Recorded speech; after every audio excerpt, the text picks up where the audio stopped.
Okay, hello all you people out there, this is Michael of the 2.5 Stooges, and before I start this video, I should just probably explain myself a little bit.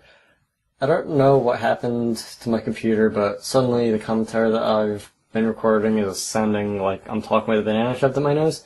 I don't know what happened. I didn't change any settings or anything. I think it's a hardware problem actually, but I think I may have found a fix to it, but this video, part 8 and probably part 9, I don't know to what extent. It's pretty stuffy. You can still hear it, but it's not the greatest thing I've ever recorded, so sorry about that. Yeah, I think that's all I have here, all the warning I have here, so enjoy the video.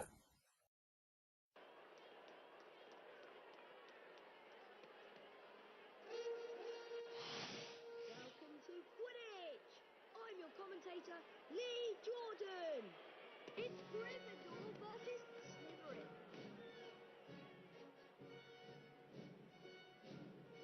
The Quidditch pitch has 3 goals at each end. The chasers throw the quaffle and try to put it through the hoop to score. Watch out for the bludgers. These are charm balls that can knock you off your broomstick. 2 beaters of each team try to keep them away. Gryffindor's new team seeker is Harry Potter. His job to find and catch. Jordan, no favoritism. Sorry, miss.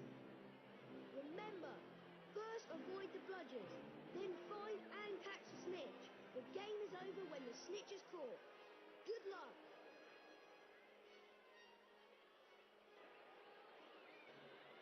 Up. And they're off. Let's play. There's the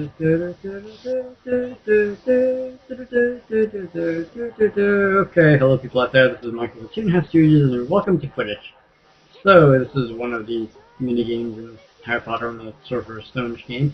What you do is very much like flying practice. You fly around after this yellow thing with the tail, and you get as close as you can to it. There are these rings that you can fly through. To this day, after playing this game for like 11 years now, or even now, that's weird. I can't fly through the goal.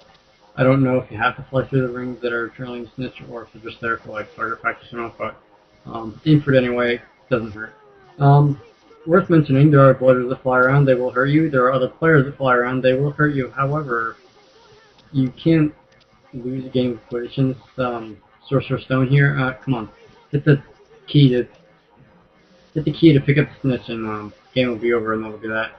Pretty simple. Let's go. Come on, stop failing here. Yeah, there are other players that will trail the snitch for a little while, but they're not specifically mentioned to be the seeker, and they won't actually catch the snitch as far as I know.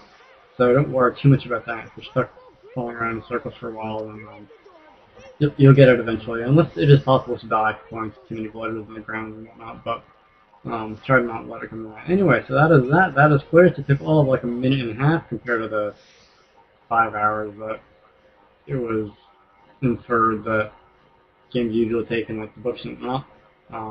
Since the snitch usually doesn't appear immediately, and you're usually just flying around and stalling for time with like the cloth and whatever. Anyway, so I'm totally not talking over Lee Jordan here. Can't be that important though, right? Anyway, so that's that. Hogwarts main entrance. We have to actually go places now. So, hello Hermione Granger, how are you doing? Winning a Quidditch match against Slytherin. You were fantastic. Something is troubling me, Harry. Ron and I had strange noises outside the Forbidden Corridor. Come up to the 3rd floor and have a look. Okay, so we have to go to Professor Quirrell's class again. We don't get to take the shortcut through the Fred and George thing this time, unfortunately. Now, Ron, what are you just doing? Shouldn't you be going to class too? Now what you have to do is have to actually navigate the castle and get there, so that's an adventure.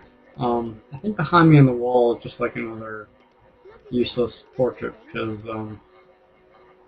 there's only one wizard card here, and I know where it is, and I'm pretty sure there's no other significant secrets. Actually, why did I say that? I said that and I immediately thought of a few. Anyway, so Fred and George look shifty over there, so we probably better eventually go and check and see what they're up to. But for now, let's play Zelda a little bit and harass the pots or whatever it is. I don't play very much Zelda, but I know that I see a lot of video of people whacking pots and whatever. So, yeah, there's that. Anyway, so you have a couple beans. Alright, those just caught my eye. I just thought I'd check them. They look like they're protruding out of the wall more than usual. Anyway, so Fred and George came down this way. So let's go have a look at this. Mandatory abusive pottery first. I don't even know. The randomest things that make you do in these games. Anyway. Oh, you two. Those two would have, like, a contraption that can, like, move a fireplace so that they can go through it and be secret passages and whatever. But anyway, come on, alright. So talking to Fred, we're gonna get a wizard card, probably. Thanks.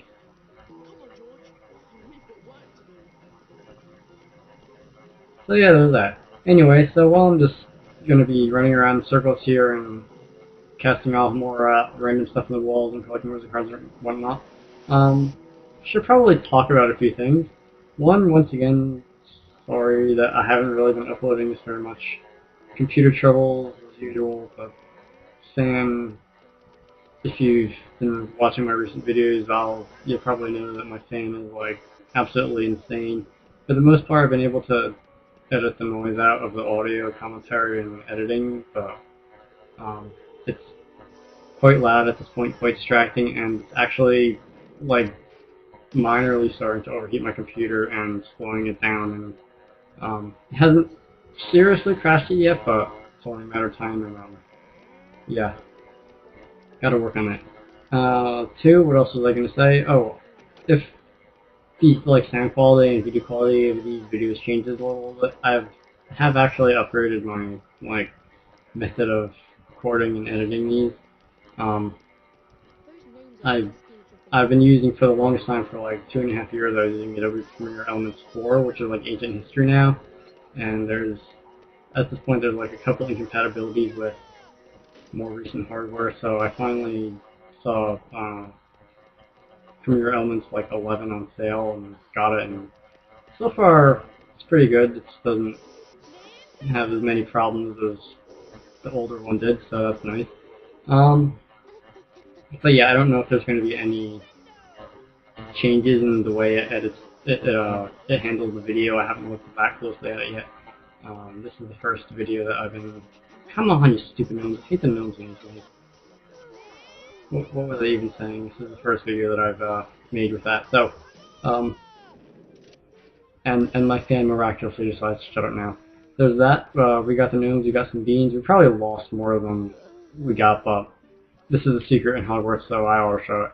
Anyway, continuing onwards. Let's see, where did we come from? Out here, right? Suit of armor. Those stairs up ahead, by the way, those are where we're supposed to go. I'm going to be ignoring those for the time being. There are some other things we can do here, so come on. I love how you can't fire at stuff at point blank range in these games. Most people will probably just like give up and go do something more useful if they have that much trouble hitting a target and you only get one bean out of it, and you know you're only going to get one bean out of it, but whatever. So, this is a library place. This is not the, I think, official library of Hogwarts, or at least not the main part of it. We'll be getting there later. I'll come back to that and talk about that more later. So there's some beans in there, and around this corner, and around this corner, and around this bookshelf. And, whoa, I missed. You can open up that randomly standing thing there, hit that, and guess what happens before it goes out. So, that's one secret. You can hit that button to go back. Hey, hey, hey, hey. You know what? Alright, there are gonna be beans and stuff underneath this thing. I hope it doesn't get... I'm just gonna say I hope it doesn't get stuck like that, but apparently it does, so, Sorry for texture glitches, by the way. Yeah, I can go back up. I can probably go back down. Hurry for massive texture glitches, by the way. You can sort of see the pattern when the camera's angled certain way, but whatever. Alright, this is really annoying. Alright, hurry for glitches. Nothing game breaking. I already have the one really card in this area. I'm just going to quickly restart and... Fan, shut up.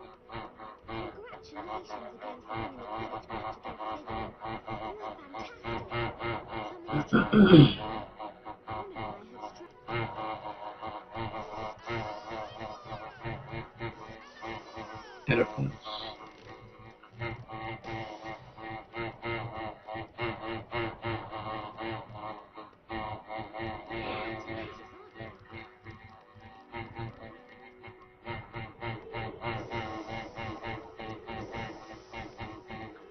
Okay, so returning here, opening that bookshelf again, hitting that pretend thing again, thinking down, let's not do two things at once to make the game die this time, thank you.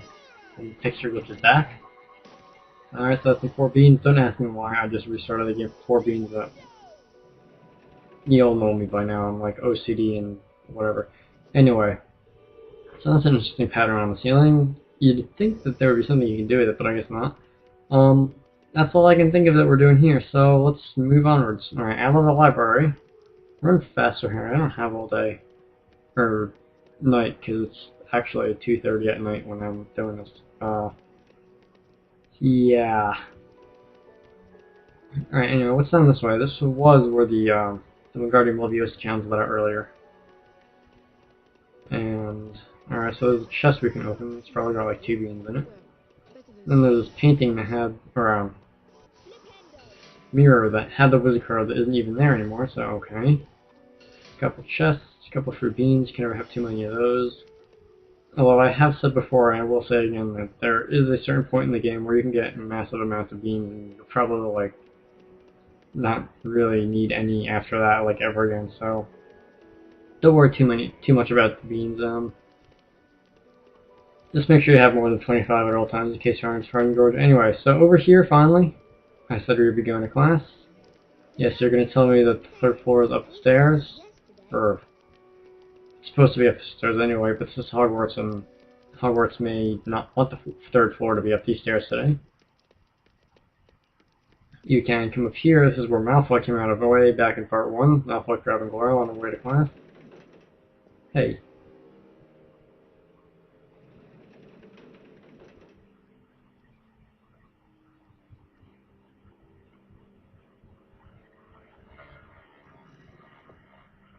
Because he knows about the secret passageway also.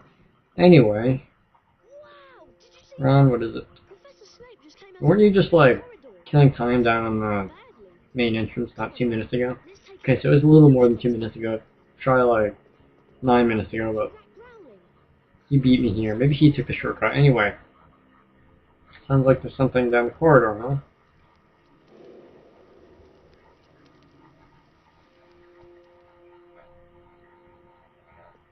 Hermione? Better tell me on the run. We'll be late for our defense against dark arts lesson.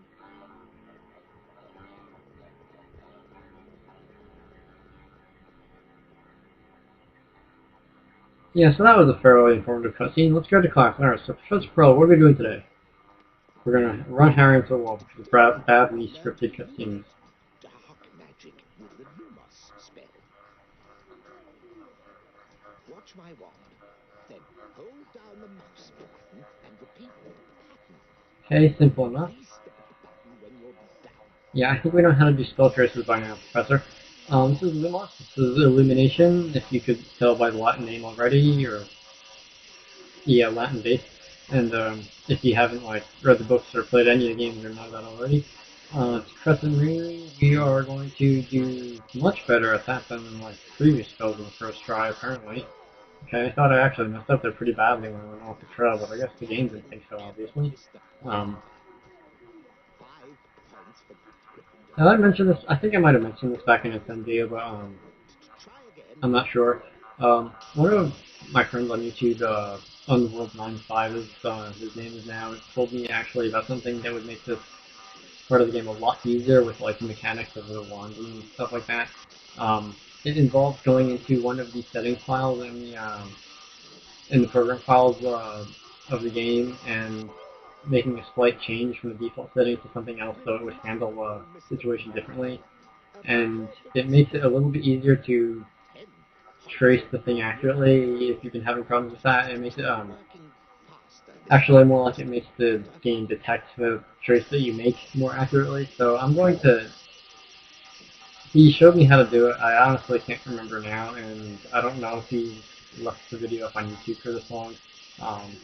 Best idea would be to go and ask him about that. I'm gonna leave a nice big annotation link on the screen and stuff like that to the channel so you can go log in. But that's actually having some pretty good luck with this as it is right now. I did not expect this to happen. I got perfect 100 on that last one. I don't know, maybe if I'm talking about completely unrelated stuff, then that'll just help me do it. Then again, this is like the second easiest trick in the game after Wingardium Leviosa, which I botched horribly. Anyway, let's see, yeah, that's pretty good. That should get me at least 90 something. Halfway, 80, 90. Oh, okay, take that. Yeah, I thought we did pretty well with that. Yeah, you think so? Anyway, that is that. We are going to be taking on the Lumos Challenge in the next part of this playthrough, so I hope you all enjoy that. Rate, comment, subscribe, watch some other stuff I have uploaded, and see you later.